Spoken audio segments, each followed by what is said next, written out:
Kita nak memberikan sedikit kesedaran mengenai hepatitis ni lagi-lagi minggu ini 28 hari bulan. 28 bulan Julai adalah hari hepatitis sedunia.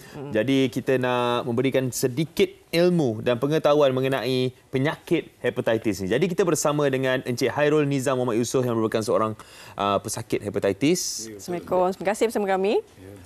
Ceria je daripada tadi lagi. Ya, daripada tadi kita dah dengarkan cerita Abang Hairul sebenarnya. Jadi tapi kita nak bagi penonton MSH juga ketahui bagaimana sebenarnya Abang Hairul dapat detect tahu yang Abang Hairul dijangkiti penyakit hepatitis. Okey, mulanya saya demam berlarutan.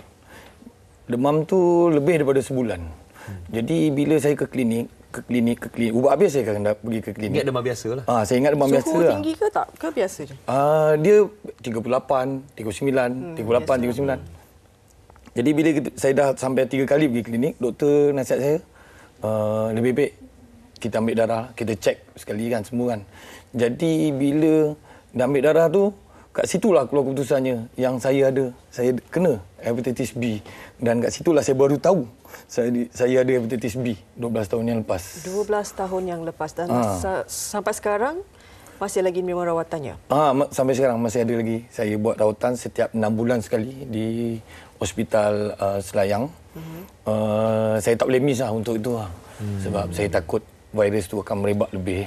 Tapi sewaktu dijangkiti tu, Encik Hairul tahu ke apa itu hepatitis? Memang saya tak tahu apa-apa. Memang saya tak tahu apa-apa pasal hepatitis langsung. Tapi bila dah dibagi tahu saya ni ada hepatitis, jadi saya mula mencari. Saya cuba cari apa itu hepatitis. Apa yang saya cari melalui Google ke apa kan. Semua buat saya jadi takut. Jadi takut dah sebab penyudahnya semuanya akan pergi ke mati. Baik. Kita nak tahu apa sebenarnya penyakit hepatitis itu. Kita bawakan juga doktor pakar perubatan Dr. Si Ming Yat. Ya. Terima kasih bersama kami. Baik, itu antara biasalah kalau kita tahu hepatitis, kita akan cakap doktor, hepatitis ni apa? Mungkin doktor boleh terangkan secara jelas mengenai penyakit hepatitis ni. Penyakit hepatitis ni sebenarnya maksudnya inflamasi kan, inflammation radang kat kita punya hati, okey. Dia ada banyak punca, okey. Paling biasa punya punca adalah virus. Virus kita ada virus hepatitis A, B, C, D, E. Of course dia ada juga punca lain punya radang hati, hepatitis jenis lain disebabkan for example lemak berhati, alkohol yang berlebihan, toksin dan sebagainya lah. Dan autoimun juga. So hepatitis ni biasanya pada permulaan bila dia baru berlaku, kadang-kadang pesakit boleh rasa macam demam. Sakit perut, mata jadi kuning, kencing jadi kuning sangat. Okay? Dia orang boleh muntah, loya. Dan yang kalau dah yang panjangan kita panggil sebagai chronic hepatitis, kebanyakan dia orang tiada simptom. So kena ada pengetahuan dan kesedaran umum yang penting terhadap benda ni. Tapi kalau tengok apa yang Encik Hairul cakap tadi, 6 bulan sekali Encik Hairul mendapatkan rawatan untuk hepatitis ni. Jadi adakah itu adalah rawatan normal untuk hepatitis? Bergantung kepada keseriusan. Kalau dah stabil memang kita follow up untuk 6 bulan. Kalau yang baru berkena, kita memang regular follow up. Kita kena sebab sebelum kita treat semua ni, kita kena pastikan pasien tu dalam tahap apa. Adakah pasien tu baru terkena sahaja, berapa teruk radang dia, and then pada permulaan biasa kita follow up dengan awal. Setiap bulan, 2 minggu kita nak tengok radang hati tu macam mana. Okey. Macam Encik Hairul masa tu memang mata dah kuning ke ataupun demam saja? Selain simptom-simptom lain tu? Tak ada. Saya just demam saja. Sebab saya belum sampai tahap kuning. Tapi itu yang saya takutkan sebenarnya. Sebab berkaitan dengan hepatitis ni mesti akan orang akan fikir kuning. Mata kuning, apa semua kulit semua kuning. Itu yang menakutkan. Tapi alhamdulillah saya belum sampai tahap tu lagi lah. Sehingga saya pergi hospital, barulah pihak klinik bagi saya untuk refer pergi hospital, jumpa doktor pakar. Jadi kat situ baru saya buat macam-macam jenis ultrasound, ambil darah, buat ujian macam-macam ujian mata, air urin saya, dan buat bila dah sampai 3 tahun tu kan, masih tak ada penyelesaian lagi. Saya masih tak ada apa-apa treatment yang dibuatkan. Sehinggalah satu ketika doktor tu cakap dengan saya macam mana pun saya kena buat biopsi lah untuk nak tahu keadaan hati saya. Tapi Bahairul tahu ke sebenarnya apa punca dia? Datang daripada makanan doktor mungkin beritahu tak? atau keturunan atau jangkitan apa-apa? Selepas biopsi itu baru dapat tahu semuanya. Datang daripada mana? Saya sebenarnya keturunan. Hepatitis memang keturunan, doktor? Boleh. Sebenarnya apa yang difahami pasal penurunan ni adalah biasa dijangkit melalui ibu ke bayi masa melahirkan anak, terkena darah. Sebab kita kena faham yang hepatitis ni cara penularan dia, macam mana dia berjangkit. Okey. Dan untuk hepatitis B dan C, these two golongan biasa dia berjangkit melalui darah dan luka. So kalau keturunan ni apa yang berlaku ialah kemungkinan besar pada masa zaman dulu masa ibu melahirkan anak yang pendedahan tu yang terkena. Okay. Sebab masa baby lahir selalunya memang kita biasa dengar penyakit kuning kan. Masa tu kita nak rawat kalau boleh hilangkan kuning tu secepat mungkin. Sewaktu itu. Jadi adakah itu antara punca-puncanya? Antara punca-punca sebenarnya sekarang bayi sekarang semua in Malaysia memang divaksin dah. Dah ada vaksin untuk hepatitis B. Untuk penyakit kuning lain tu mungkin punca lain biasanya. Okey, itu punca lainnya tak ada kemungkinan. Macam Hairul, hepatitis B. Ya, saya. Betul. Okey, hepatitis B. Doktor, berdasarkan daripada perubatan kan A, B, C, D, E tu, maknanya B ni macam Hairul kan dia kena ambil rawatan seumur hidup. So B kalau kita kena B tu bagaimana keadaannya?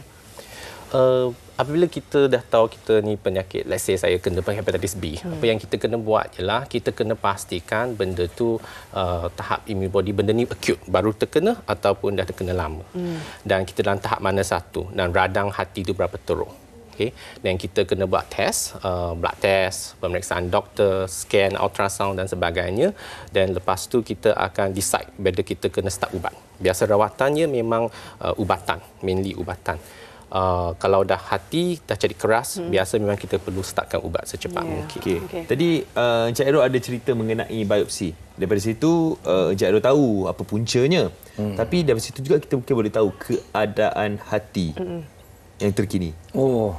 Untuk keadaan hati saya sekarang kita panggil dia berparut. Berparut ataupun bahasa yang dia beritahu dengan saya sirosis. Hati saya keadaan sirosis mengeras, berparut. Mengeras dia maknanya dah radang kan. Bila dah radang dia akan mengeras dan berparut lah. Ya, betul. Jadi apa yang mungkin kita boleh tanya Encik Airul, apa yang rasanya bagaimana tu? Kesan daripada sirosis tu daripada radang tu. Kalau nak katakan untuk kesan dia kadang-kadang dia datang akan sakit bagian bahagian sini, kanan, kan? Sini belah kanan. Dia akan rasa sakit Bila dia tak selalu ada, tapi dia kadang-kadang dia akan datang. Dia akan rasa dia macam gastrik ke apa ke? Gastrik tak? Tak ada Tak ada. Bukan. Dia memang rasa macam menyucuk sakit. Menyucuk sakit. Ya. Okey, jadi bagaimana hepatitis ni menyerang? Dia menyerang, dia biasanya membuatkan radang hati. Bukan radang hati, dan hati kita boleh jadi inflame, radang. Bila ada setengah pesakit langsung tak ada simptom, especially kalau dia dah menghidap penyakit dah lama. Kalau dah baru terkena, dan simptom tu boleh rasa demam. Demam, perut sakit kan. Lepas tu boleh muntah semua tu. Dan sesetengah pesakit akan badan imunasi dia akan dapat mengawalnya dan dia akan jadi kronik.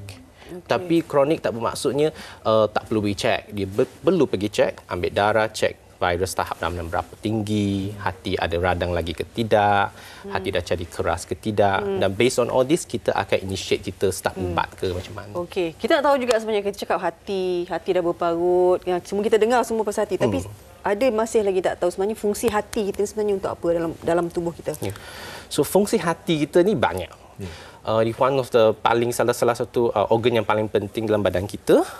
Fungsi termasuk untuk detoxify, very important. Apa ubat makanan kita makan memang dia melalui sana. Okey, proses gula, lemak badan. Ada juga dia fungsi untuk faktor pembekuan darah, membuat protein. So fungsi hati ni memang sangat penting, dan sehingga sekini kita memang tiada lagi macam ubat ke atau mesin yang boleh mengganti fungsi hati. Tidak seperti buah pinggang kita boleh dialisis atau mesin. Tapi untuk hati, unfortunately memang kita tak ada lagi apa-apa ubatan yang boleh mengganti fungsi hati kita. Ya. Okey, dan bila Encik Hairul buat research kan, bila dah tahu mengenai penyakit hepatitis tu, bagaimana keadaannya sekarang? Adakah Encik Hairul menjaga makan ataupun ada step-step, langkah-langkah yang diambil oleh Encik Hairul untuk itu dah semestinya. Ya, apa dia antaranya? Sebab bila saya buat berurusan dengan pihak hospital ada bawa bagi kaunseling pada saya untuk macam segala hal. Saya totally 360 darjah akan berubah. Tak boleh macam lama dah. Makan saya kena jaga. Maksudnya hiasan dandanan saya kena berguna sendiri. Contoh sikat, pisau cukur. Saya tak boleh kongsi dengan ahli keluarga saya. Sebab benda tu akan menjangkit. Itu yang kita bimbangkan. Itu diajar macam mana untuk menggunakan barang-barang keperluan sendiri. Kita tak boleh ni. Jadi tu saya kena berubah 380 darjah. 360 darjah tu saya terpaksa berubah. Saya tak boleh ikut tabiat saya yang lama, makan yang suka-suka makan apa semua. Antara makanan yang tak boleh diambil? Berlemak lah. Berlemak. Paling penting berlemak lah. Lemak sebab saya doktor pesan saya paling dia menakutkan ni bila hati tu berjadi berlemak. Salah satunya gula pun boleh menyebabkan hati lemak. Jadi saya terpaksa tinggalkan semua tu. Saya kurang sangat ambil.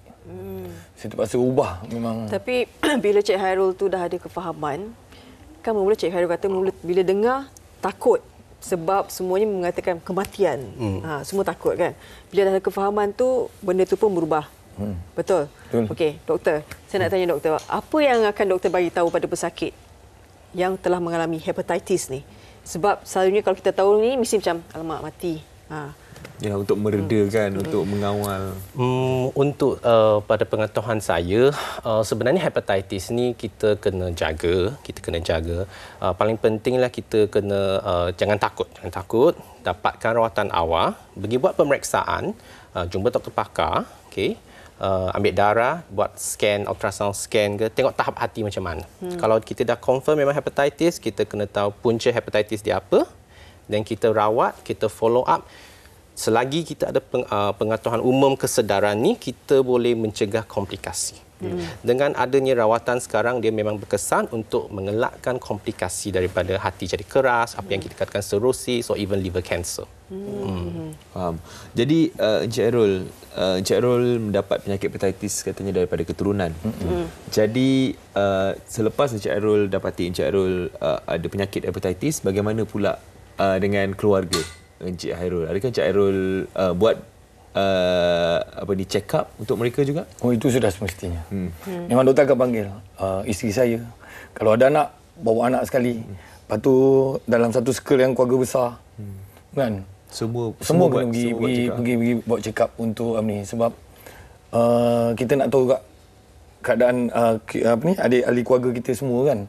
Jadi bila dah tahu tu senanglah untuk mulakan treatment. Ada yang lain menghidapi hepatitis juga? Ada. Okay. Dan mungkin disebabkan pengalaman itu juga Cik Hairul mengusahakan satu support sistem sokongan kan di kalangan pesakit hepatitis. Betul. Saya ada buat satu grup di Facebook. Support group untuk hepatitis. Mula-mula 2 tahun lepas saya tak sangka lah. Sebab saya tak ada ilmu untuk ni kan. Jadi ada seorang kawan saya dari Sabah tu, dia propose dengan kita buat grup tu lah. Jadi sekarang kita dah ada 1,000 lebih. Orang yang ada grup dalam tu. Semua jadi kita bertukar-tukar pendapat dalam tu. Untuk sama-sama membantu lah untuk naikkan semangat masing-masing siapa yang kena. Sebenarnya sangat diperlukan kan. Tapi doktor, mengenai penyakit hepatitis ni kan, kalau kita tengok sebenarnya penyakit ni tak boleh nak ambil mudah. Kita tak boleh nak ambil ringan. Sebenarnya kita patut ambil tahu mengenai penyakit ni. Jadi doktor, nasihatlah untuk semua yang mungkin menonton Emisha sekarang ini, yang mungkin lihatlah nak pergi buat check up kan. Mungkin kalau ada sakit sikit, demam sikit je, kita anggap demam biasa je. Sebab Sebab fungsi hati ni sangat penting kan. Kita dah tahu fungsi hati dan bila ada kita tahu penyakit ni ada pesakit yang memang tiada simptom. Okey, dan kita ingat demam biasa, dan kita pun paling penting untuk terutama untuk virus hepatitis, dia boleh berjangkit. Dia berjangkit. Kita pun tak nak kita jadi sakit dan kita jangkit kepada orang tersayang kita. Itu amat penting. So dengan ada kesedaran umum dan pengetahuan dan cara penularan dia, kita boleh dapatkan rawatan awal. Okay, kita dapat dengan checking darah semua tu, dan kena jaga baik fungsi hati kita sebab fungsi dia memang tidak dapat diganti. Mungkin dari segi cara hidup kita sekarang ni macam dari segi pemakanan doktor, kan? Sebab tadi doktor kata macam kena dari segi berat badan pun kadang-kadang boleh. Ya. Sebab dari lifestyle wise, sebab hepatitis ni kan banyak punca kan.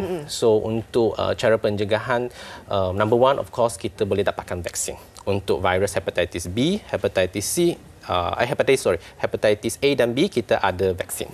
Okay, vaksin untuk mencegah, dan vaksin ini adalah amat berkesan.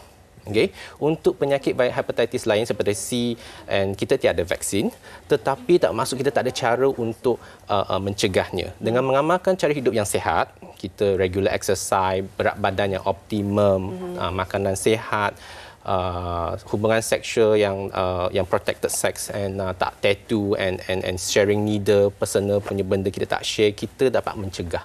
So itu sebab apa penting kita ada pengetahuan ni. Yep. Jadi hari ini kita mungkin memberikan sedikit kesedaran lah kepada semua yang menonton hari ini mengenai penyakit hepatitis. Kalau sebelum ini kita tak ada ambil tahu langsung mengenai penyakit hepatitis, hari ini bila kita dengar perkongsian Encik Hairul, bila kita dengar apa yang Dr. C ceritakan tadi, baru kita tahu rupanya penyakit ini boleh dijangkiti dengan berkongsi barang pun sebenarnya. Sebenarnya banyak lagi kita nak kongsikan, tapi masa kekang waktu tu. Jadi kita lepas ni kena research lagi lah. Kena banyak membaca juga berkenaan dengan hepatitis yang kita bincangkan hari ini. Terima kasih banyak-banyak Cik Hairul Nizam Muhammad Yusof datang dari Kelang. Terima kasih. Dan Dr. C Ming Yet, Doktor Pakar Perubatan dari KPJ Keluang Johor. Jauh doktor daripada Keluang datang ke sini. Doktor, terima kasih banyak. Thank you. Sudi untuk berkongsi dengan penonton MSI. Lagi-lagi 28 bulan kita ada Hari Hepatitis Sedunia. Ya, jadi tema dia apa? Satu kehidupan, satu hati. Betul. Wah, betul. Memang kita betul-betul kena jaga fungsi hati tersebut. Okey, jadi itulah dia sedikit ilmu untuk anda, untuk kita belajar sesama. Kalau anda ada pengetahuan juga mengenai hepatitis ini, boleh kongsikan dekat Facebook MSI TV3. Mungkin boleh memberikan sedikit kesedaran lah kepada orang-orang.